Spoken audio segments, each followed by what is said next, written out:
The issues with a parallel process are that it is divisive. We're seeing it already, and the processes haven't started proper yet.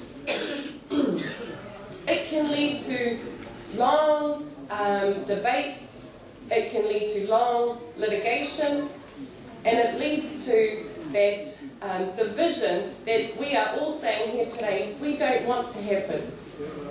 We don't want that to happen to us, and we know that we can do things so that that doesn't happen to us. The Crown knows that this process causes division. The Minister Finlayson said it when we met with him in Wellington. Te Hurunukū knows that this process causes division.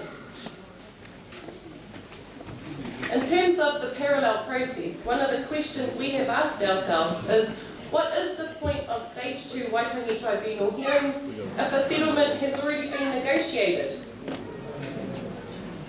We know that a settlement will remove the jurisdiction of the Waitangi Tribunal to hear and report on our claims.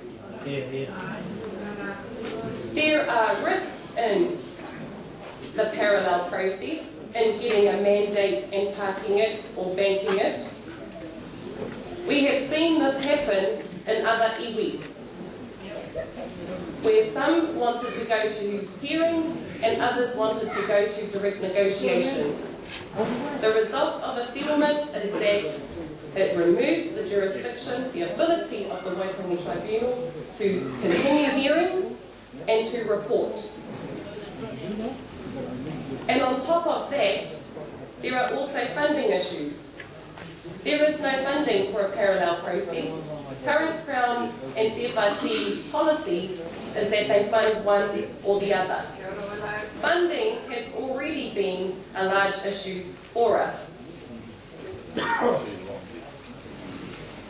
There is a long-standing principle that you don't litigate and negotiate at the same time. We are litigating in the Waitangi Tribunal process, and we are negotiating in the direct negotiation process. There is a long-standing principle that says you don't litigate and negotiate at the same time. And why is that? It's because it undermines the good faith necessary in that process. The good faith necessary for proper negotiations. It disperses our focus. If we have to do all the mahi that's required for Stage 2 and the mahi that's required for negotiations, our focus is split. And it diverts the scarce resources that we currently have available to us. So timing is everything. To enter negotiations with the Crown, you need to have a proper foundation. Te Kotahitanga have a plan to lay that foundation, working with hapu, whānau and claimants through the Stage 2 hearing process.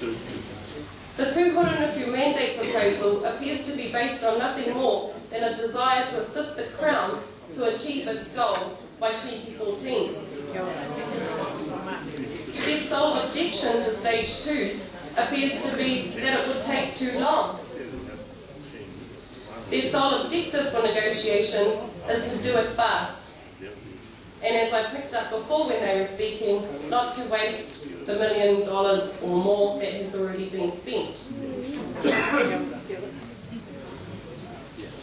There is a whole lot more money that is going to be spent on the mandating round, that if we're not successful in getting a mandate recognised by the Crown, that money will not be coming back to us. We have to seriously consider whether we spend that money with that risk. So my questions to Te Hurunukū are, what does Te Hurunukū see as the key treaty grievances for negotiations? What do Te Hurunukū see as the major objectives in terms of redress? What precisely are Te Hurunukū going to negotiate with the Crown? If you cannot answer these questions, and we have asked these questions, if you cannot answer these questions, then you should not be seeking a mandate to negotiate with the Crown.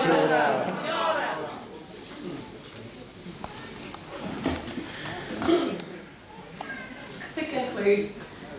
A durable settlement for all of Ngāpuhi will come about in a more timely way if the Crown respects the wishes of the hapu for a second stage Waitangi Tribunal process, while at the same time declining offers from any party who wishes to commence a mandate process until after the Stage 2 Waitangi Tribunal inquiry is complete.